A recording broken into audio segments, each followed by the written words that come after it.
If somebody gave me $4 million and said you had to buy one car, what would you buy? I'd pick this 2021 Bugatti Chiron Pur Sport. This thing is a beast, it's a collector, and this is a great spec car. Imagine holding the keys to a smashed $4 million Bugatti Chiron Pur Sport, while the most powerful man in the hypercar world tells you to put the wrench down.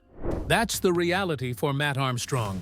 Bugatti CEO Mate Rimac did not just send a cease and desist, he launched a global counterstrike, blacklisting the car and claiming a DIY fix was impossible. To talk about one specific Bugatti Chiron Pur Sport, this is a very valuable asset, this car. And if you want to repair that properly, you can't just do that in a garage. But on March 9, 2026, the world watched as a shed builder from Leicester officially broke the internet and Bugatti's rules. Will Armstrong end up banned from the monster company for good?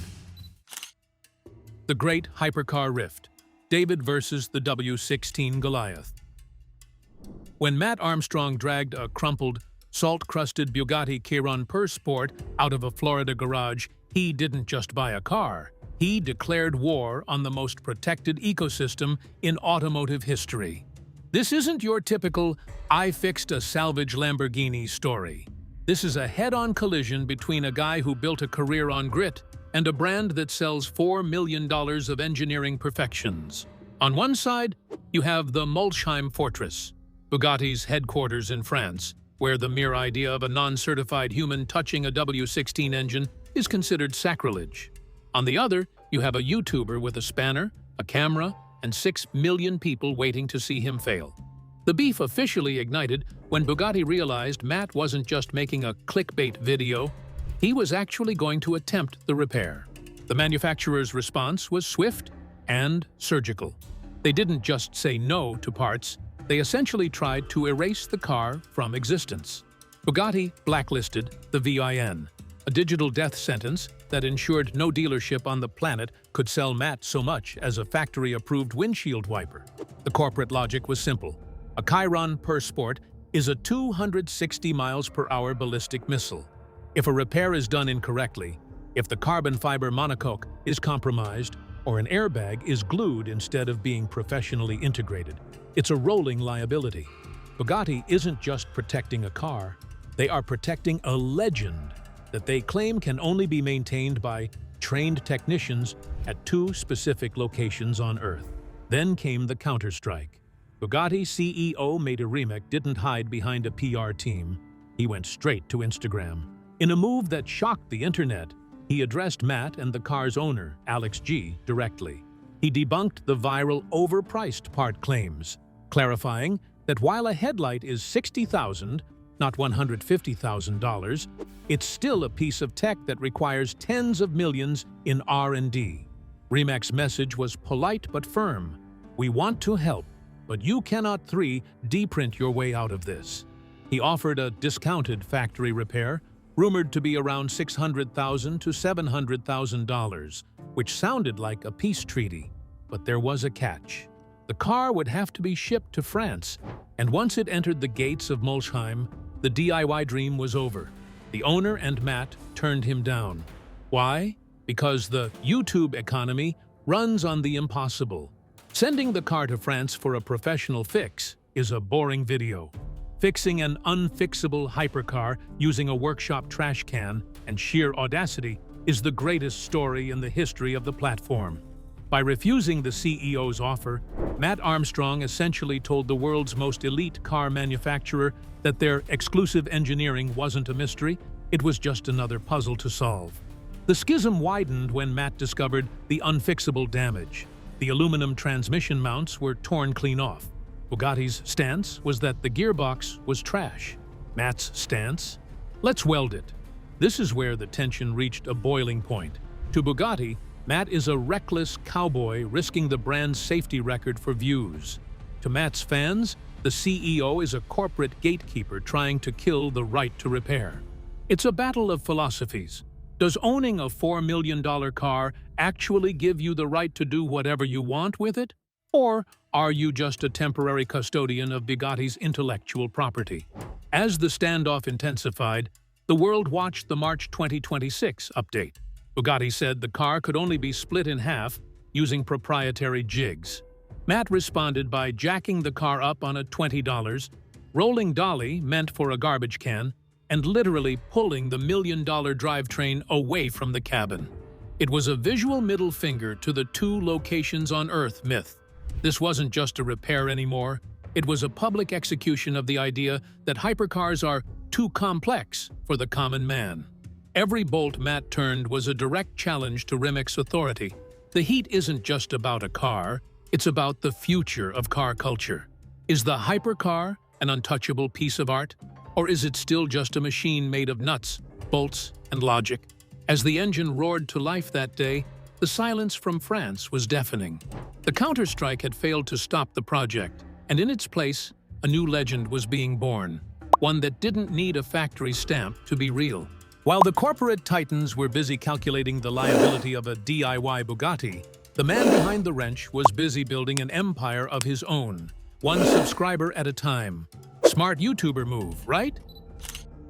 The BMX kid with a spanner, the legend of Mat Armstrong. So why would a billionaire CEO like Mate Rimac spend his Sunday nights watching a British guy in a hoodie? Everyone needs to know there's what we call the cult of Mat Armstrong. This isn't just a car guy with a camera. This is the man who turned hopeless cases into a global entertainment empire. Matt didn't start with a silver spoon, a clean workshop, or a fleet of supercars. He started on two wheels, throwing backflips on a BMX bike. That's where the Armstrong DNA comes from. The willingness to crash, get back up, and fix what's broken with whatever you have in your pocket. Born and raised in Leicester, England, Matt's education didn't come from a textbook. It came from the grease-stained floor of his father's garage. Tony Armstrong, known to millions as Dad Strong, wasn't just a sidekick in those early videos. He was the source of the mechanical intuition that now terrifies Bugatti's legal department. When Matt transitioned from professional BMX to YouTube, he didn't go the lifestyle route. He didn't just buy a Ferrari and wrap it in gold to flex on teenagers. Instead, he bought a totaled, engine-swapped Frankenstein of a Lamborghini Murcielago, a car that had been beaten to death as a track day rental and told the world he could make it beautiful again. His main channel, which has now exploded past 6.38 million subscribers as of March 2026, isn't built on the clinical perfection of a factory floor. It's built on the struggle. People tune in because they want to see the moment the engine doesn't start. They want to see the aluminum part that snaps in half because it was never meant to be bent back. They want to see Matt and his dad staring at a $200,000 pile of scrap metal with a look of pure, unadulterated panic, only to figure it out 10 minutes later using a hammer and a bit of Leicester logic. Matt's fame comes from a very specific brand of engineering for the everyman. He treats a Bugatti Chiron Pur Sport with the same hands-on, let's see how this works curiosity that a teenager treats a 1998 Honda Civic. That is a direct, existential threat to the high society gatekeeping of brands like Bugatti. For decades, these companies have sold a dream that their cars are magic, built by wizards in white coats, and are fundamentally beyond the comprehension of ordinary mortals. Mat Armstrong is the guy who pulls back the velvet curtain and says, actually, it's just a starter motor that looks suspiciously like it came from the Volkswagen parts bin. His success is measured in more than just clicks. It's a massive business ecosystem. Under his brand HWBT, Hard Work Beats Talent, Matt has built a multi-million-dollar empire out of salvage titles. He's the guy who took a smashed Porsche GT3 RS and turned it into a street-legal masterpiece. He took a flooded Rolls-Royce that the insurance company wanted to crush and made it regal again. We actually managed to get in contact with the previous owner who sent us these photos of his driveway. He was unsure of how high the water actually got to at his peak because he was away, and this is what he just come back to. Every project he touches is a middle finger to the "it can't be done" crowd. But the Bugatti? The Bugatti was the final boss of the internet.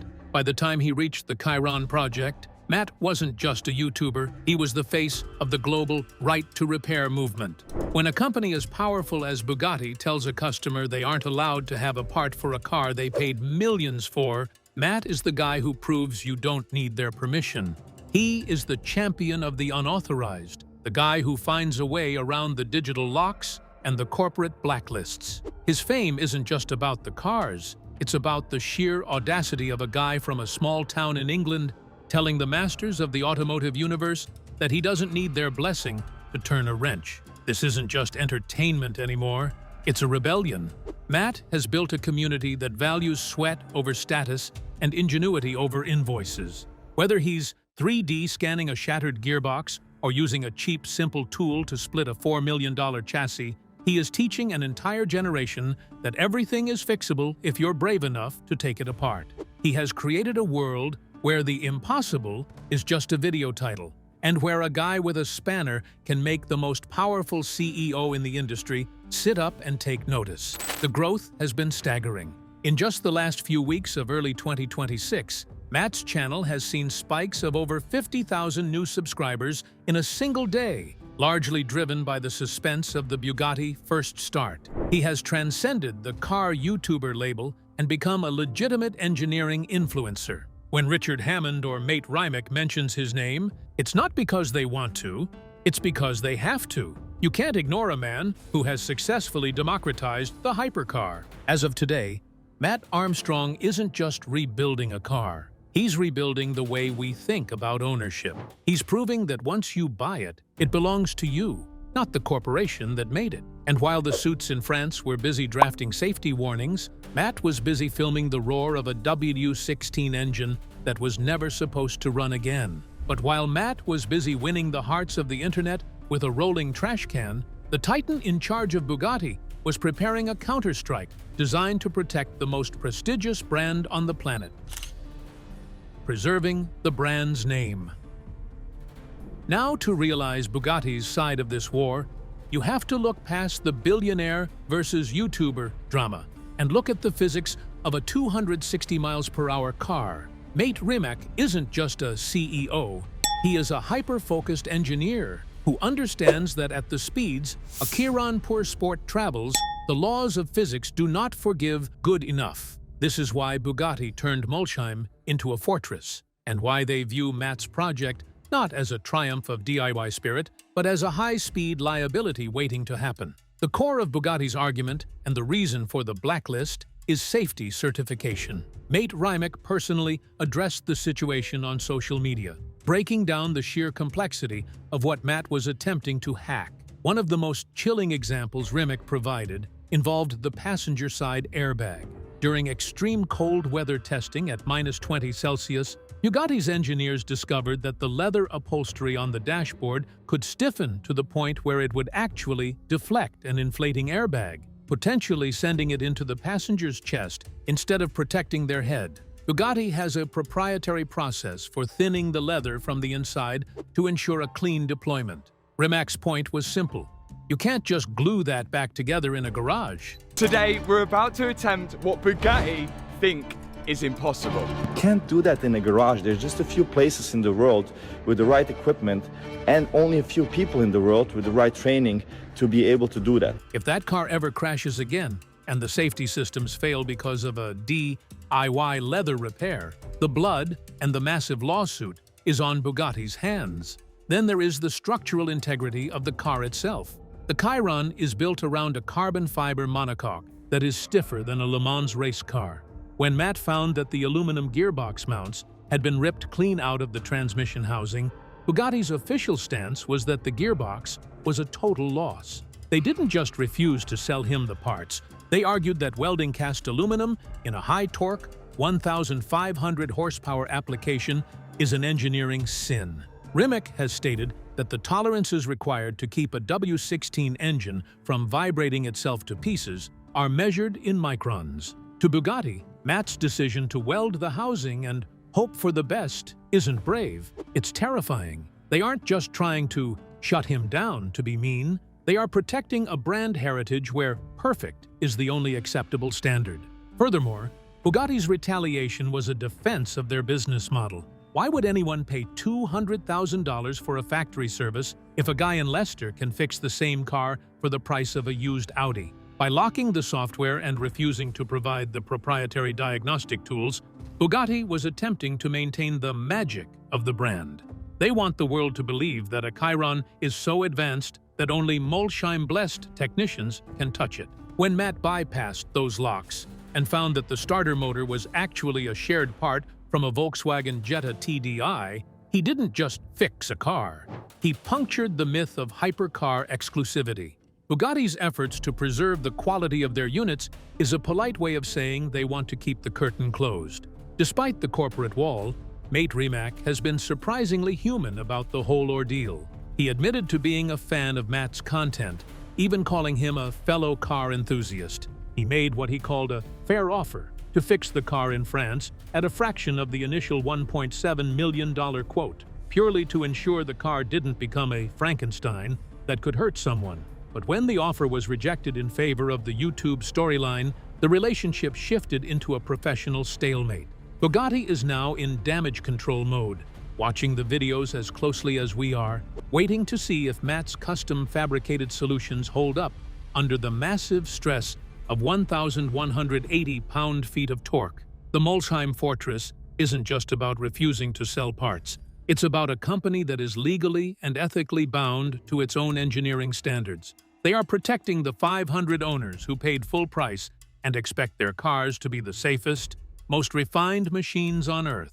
Every time Mat 3D prints a component or MacGyvers a solution, he is challenging Bugatti's right to control their own legacy. This part of the battle isn't about money. It's about who owns the soul of the machine or once the purchase contract is signed. Bugatti says it's theirs. Mat Armstrong is proving it's his. So, you've got the CEO saying no, and the YouTuber saying, watch me. But how do you actually fix a car that the manufacturer has digitally murdered? Engineering the impossible. The garbage can versus the billion-dollar jig. This is where the story shifts from internet drama to a masterclass in shed-built defiance. Bugatti CEO Mate Rimac famously claimed that the Chiron is so structurally complex that the chassis can only be split in 2 specific facilities on the entire planet. He talked about proprietary jigs, laser-aligned mounting points, and a level of precision that makes a NASA clean room look like a junkyard. Mat Armstrong's response? He went to the corner of his workshop, grabbed a rolling dolly base meant for a plastic garbage can, and told his dad to grab a floor jack. The technical counterattack from Bugatti was meant to be the end of the road.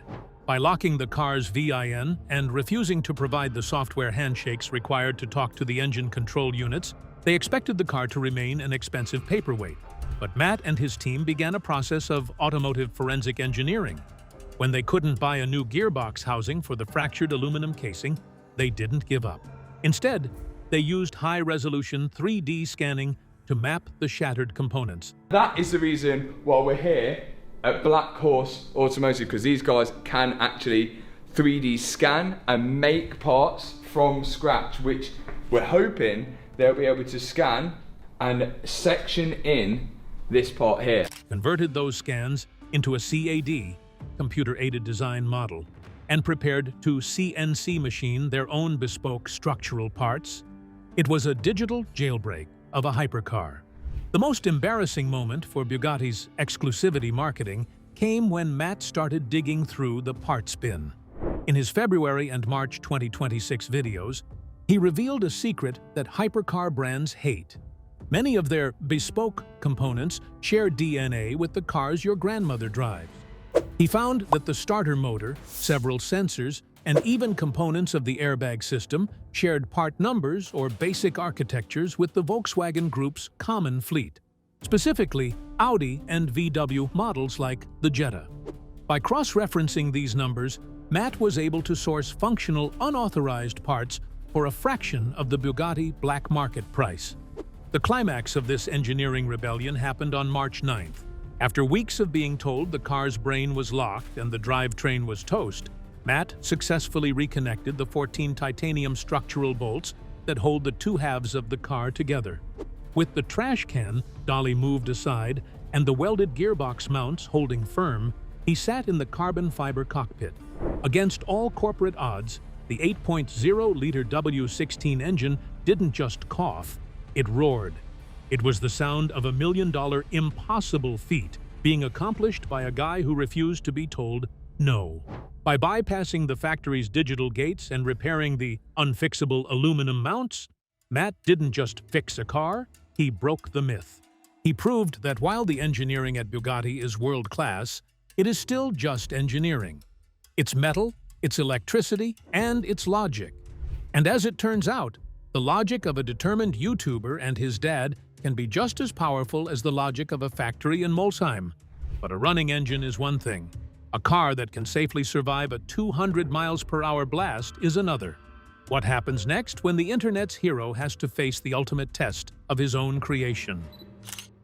The aftermath and the future, a global rebrand of impossible. As of mid-March 2026, the dust hasn't settled, it has ignited. Bugatti's action was designed to protect the brand from a perceived safety nightmare, but in the court of public opinion, the strategy backfired. Instead of making Matt look like a reckless amateur, the corporate blockade made him a martyr for the right to repair movement. Every time Mate Rimac posted a video debunking Matt's progress, the comments were flooded not with support for the CEO's engineering standards, but with millions of people asking, if he bought the car, why can't he fix it? The aftermath of the first start on March 9th has created a fascinating power shift in the automotive world.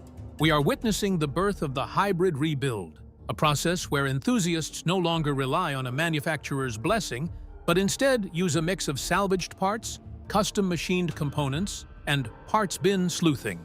Matt's discovery that certain Bugatti sensors and interior electronics are effectively high-priced versions of Volkswagen Group parts has humanized a brand that spent a century trying to be godlike. This transparency is the real revenge. It forces elite brands to justify their prices not with magic, but with documented data. Bugatti's refusal to help didn't stop the car. It just ensured that when the car finally hits the road, the world will know exactly what's under the skin, including the parts that didn't come from Molsheim. So, what is the future for this specific Chiron Pur Sport? Legally, it remains in a gray area. Even if Matt finishes the bodywork and gets the car to 100% mechanical health, it will likely always carry a salvage brand in Bugatti's internal database. It may never be allowed back into an official Bugatti service center, and it certainly won't be invited to the Pebble Beach Concours d'Elegance. But in the world of 2026, a Mat Armstrong Bugatti might actually be worth more than a factory-perfect one. It is now a piece of internet history, the car that broke the corporate seal. It represents a shift where authenticity isn't defined by a stamp in a service book, but by millions of hours of documented sweat and transparency on a global stage. Mate Rimac, for his part, has left the door slightly ajar. While he maintains that the car is a Frankenstein and potentially unsafe, he has acknowledged the sheer engineering feat Matt accomplished. The future of this rivalry might not be a lawsuit, but a begrudging respect. We are heading toward a reality where manufacturers have to accept that they no longer control their products once the check clears. The Counterstrike was the old world trying to keep its grip. The roaring W16 in a Leicester workshop is the new world taking the wheel. Whether the car ever hits its 260 miles per hour top speed again is almost irrelevant. It has already traveled further than any other Bugatti by proving that impossible is just a corporate opinion. The digital coliseum. The roar of the W16 engine wasn't just heard in a garage in Leicester. It vibrated across every social media platform on the planet. By March 2026, the Matt vs. Mate saga had transcended car culture and entered the realm of a global cultural phenomenon. This wasn't just about a car anymore. It was about the public's obsession with seeing a billion-dollar brand get its ego checked. The fame of this beef grew so large that it began to overshadow the actual engineering. Every video Matt dropped was pulling so much views in a matter of days, with the comments section turning into a digital coliseum where the right-to-repair advocates faced off against the brand purists. The public response was overwhelmingly in Matt's corner, but it came with a side of chaos. On one hand, you had the everyman fans, the people who grew up on Top Gear but felt the new era of automotive TV was too polished and fake. To them, Mat Armstrong is the messiah of the real car world. When the news hit that Bugatti had blacklisted the car, the internet didn't just get mad, they got creative. Fans started digging through parts catalogs, finding those shared VW/Audi part numbers before Matt even mentioned them, effectively crowdsourcing the Counterstrike against Bugatti's secrecy. The narrative was set. Bugatti was the evil empire trying to gatekeep a piece of metal, and Matt was the rebel pilot trying to blow up the Death Star. However, the fame of this project brought a darker side of public scrutiny. The controversy surrounding the car's owner, Alex G. As the project gained traction, a significant portion of the audience began questioning why Matt was saving a car for an influencer who many accused of being a scammer through his Forex courses. This created a secondary beef within the community. The public was torn. They wanted to see the Bugatti run, but they hated who was paying the bills. Matt's genius was in navigating this minefield by keeping the focus entirely on the machine. He made the car the protagonist, turning a controversial owner into a background character in a story about engineering triumph. Then there are the purists, the 1% of the 1% who actually own Bugattis. To them, the fame of this project is a nightmare. In private forums and high-end car meets, the sentiment was clear. Mat Armstrong is ruining the brand. They argue that by showing a Chiron can be split in half on a garbage can dolly, he is stripping away the prestige that justifies their $4 million investment. They see the public's cheers as a sign of declining standards. But the public's response to these elitists has been a resounding "get over it." The Mat Armstrong effect has proven that the digital age values transparency and the grind far more than a certificate of authenticity from France. As the project reaches its final stages in March 2026, the fame of the beef has actually forced Bugatti's hand. You don't see Ferrari or Lamborghini CEOs making 40-minute myth-busting videos to answer a YouTuber. Mate Rimac had to engage because the public pressure was too great to ignore. Matt didn't just fix a car, he won the PR war.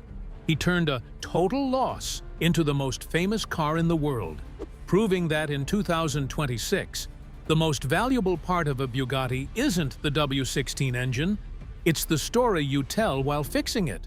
The court of public opinion has spoken, and they've found the Molsheim Fortress guilty of being out of touch. But as the body panels go back on, the ultimate question remains, will it actually drive like a Bugatti? Frankenstein or masterpiece? Big question, will it actually drive and perform like a Bugatti? The honest, brutal answer is no. But that might be exactly why it's the most important car of 2026. A factory-spec Chiron Pur Sport is a clinical, muffled masterpiece of German-owned French engineering. Mat Armstrong's version is a raw, screaming mechanical rebel. By installing a custom Valvetronic exhaust and bypassing the digital limiters, Matt has created a W16 monster that sounds more visceral than anything Molsheim ever allowed out of their gates. Now, no matter what we do to this exhaust, we're not going to be able to make this sound like an SVJ. Essentially, this car is just a Volkswagen W8 engine attached to another W8 engine to make the W16. On March 9th, when the car successfully moved under its own power, it proved it could drive. But at decent speed, the lack of factory-calibrated aerodynamics and thinned airbag leather means it's no longer a luxury asset. It's an experimental, high-speed machine. As for the shutting down of Mat Armstrong, Bugatti's CEO Mate Rimac didn't just pull a trigger, he fired a blank. The attempt to gatekeep the brand through blacklists and part refusentials didn't kill the project. It just turned a British YouTuber into a global folk hero. Bugatti tried to protect their prestige, but they accidentally proved that a guy with a 3D scanner and a grit-over-gear attitude can dismantle a $1 million mystery.